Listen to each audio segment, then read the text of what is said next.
C'est les humains qui ont gâté le monde. C'est nous qui avons gâté le monde. Dieu nous a donné la terre. Il nous a dit, aimez-vous les uns les autres. On dit, on ne s'aime pas. Il dit, pardonne à ton frère.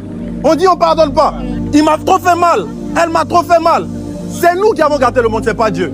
Alors prenons nos responsabilités. Aujourd'hui, on est venu te dire, mon frère, ma soeur, que Dieu existe.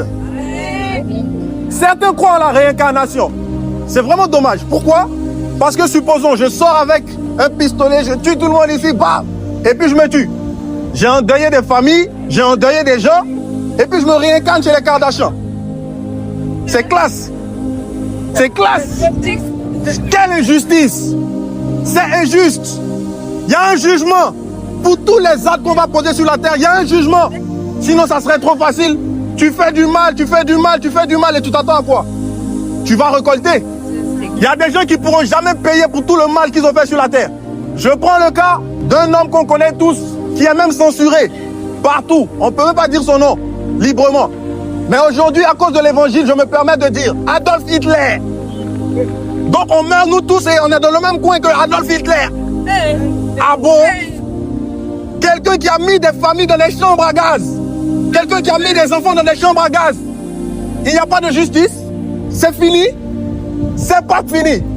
Il y a un jugement et je vais prophétiser. Je peux? La prophétie la plus claire et la plus sûre.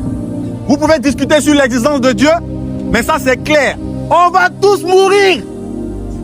Oui, je prophétise, on va mourir, frère. Il n'y a personne qui est éternel ici. Mais quand tu meurs, tu pars où? Après ta mort, tu pars où? Tu vas nous dire quoi? Tu sais où tu pars? Non. Nous qui sommes ici, on ne sait pas où on part. C'est pour ça qu'on décide de croire en Jésus, parce qu'il nous donne une échappatoire. Il nous donne une assurance. Il nous dit, vous êtes mauvais, mais j'ai payé vos péchés. J'ai payé le prix pour vous. Et on l'a expérimenté. On n'est pas des zinzins. Hein. Chez nous en Côte d'Ivoire, quand vous voyez un jeune comme ça, des jeunes comme ça, on dit on est des chocos.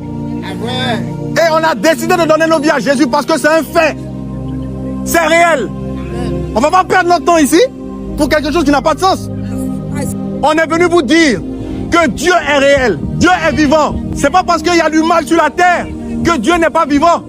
Il nous a donné la terre. C'est nous qui faisons le mal aux gens. Il a dit pardonnez. On refuse de pardonner. Ce n'est pas de sa faute. Si tu donnes quelque chose à quelqu'un et que cette personne ne prend pas soin, ce n'est pas de ta faute. C'est Jésus qui a dit pardonne à ton frère. C'est Jésus qui a dit aimez-vous les uns les autres. Si vous êtes contre le message de Jésus, c'est vous êtes contre l'amour. Parce qu'il a dit dans sa parole. Le plus grand commandement, c'est aime Dieu d'abord et aime ton prochain comme toi-même. Il y a quel mal à ça, frère? Il n'y a aucun mal à ça. Il n'y a aucun mal. Ceux qui sont ennemis de l'évangile, c'est parce qu'ils n'aiment pas. Ils n'aiment pas l'amour. Mais qui n'aime pas l'amour et veut être heureux? L'amour, c'est chic.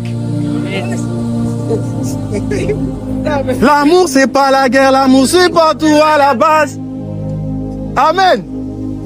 On est venu vous dire ici, frères et sœurs, qu'on a la solution avec nous. Amen. Nous tous que vous voyez ici, on est des témoins. Si vous nous donnez du temps, on peut vous expliquer, on peut répondre à certaines de vos questions.